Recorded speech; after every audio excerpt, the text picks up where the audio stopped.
এই WhatsApp guys, কেমন আছো তোমরা সবাই? আই হোপ কি তোমরা সবাই ভালো আছো। চলে এসেছি তোমরা একটা ব্লগিং ভিডিও নিয়ে তোমাদের সামনে। আর দেখো, বৃষ্টির দিনে ভাই সকাল সকাল বেরিয়ে পড়েছি। কোথায় যাচ্ছি সেটা কিন্তু দেখতে হবে। আর দেখো, ঘড়ির কাঁটায় বাজে কিন্তু ডট 12:30। আর আমি চলে এসেছি এখন দুর্গানগর স্টেশন। আর দেখো, দেখতে দেখতে কিন্তু চলে এসেছে আমাদের ট্রেন। আর ট্রেনে করে যাব হচ্ছে আমি ক্যান্টনমেন্ট। আর দেখো, ক্যান্টনমেন্ট কিন্তু আমি চলেও এসেছি। আর দেখো, আসলে ব্যাপারটা হচ্ছে আমাদের দমদম ক্যান্টনমেন্টে কিন্তু নতুন মেট্রো চালু হয়েছে, ইয়েলো লাইন। হ্যাঁ, তো আজকে আমি এই ইয়েলো লাইন মেট্রোতে চড়তে এসেছি ভাই। তো দেখতে এসেছি কেমন, কারণ তো আমাদের ক্যান্টনমেন্টে ভাই নতুন মেট্রো চালু হয়েছে। আর আমি আসবো না, এটা কোনোদিনও হয় না। আর দেখো, আমি কিন্তু এখানে প্রচুর এক্সাইটমেন্ট যে ভাই আমাদের ক্যান্টনমেন্টের নতুন মেট্রো চালু হয়েছে। আর ভাই, এদিক দিয়ে ভিউটা জাস্ট অসাম লাগছিল। আর এইটা হচ্ছে দমদম ক্যান্টনমেন্টের ভিউ, মানে সিরিয়াসলি ভাই, ওপি ভিউ, ওপি। আর দেখো, এই কিন্তু হচ্ছে, এটা কিন্তু ইয়েলো লাইন ভাই, ফার্স্ট টাইম ক্যান্টনমেন্টাল মেট্রো। সিরিয়াসলি প্রচুর এক্সাইটেড আমি।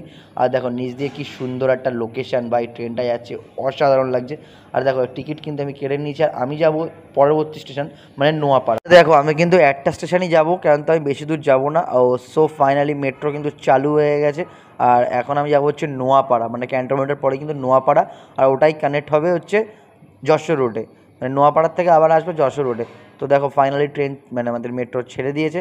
আর নিচ দিয়ে কিন্তু শিয়ালদার ট্রেন যাচ্ছে। আর ভাই, ভিতরটা দেখো পুরো ফাঁকা, এখনও কিন্তু বেশি কেউ এখানে ওঠে না। তো আস্তে আস্তে হয়তো উঠবে। আর ভাই, ভিউটা, আর আমি অলরেডি চলে এসেছি নোয়াপাড়া, কিন্তু সিগনালে দাঁড়িয়ে আছে। আর ভাই, এখানে প্রচুর, মানে এটা কী বলবো, এক্সাইটমেন্ট ভাই। তো দেখো, ভিডিওটা ছিল এই অবধি। আর আমি অলরেডি ব্যাক মেট্রোতে উঠে গেছি। তো আমার ভিডিওটা ছিল এই অবধি। যদি ভালো লাগে তো like, comment, share and subscribe.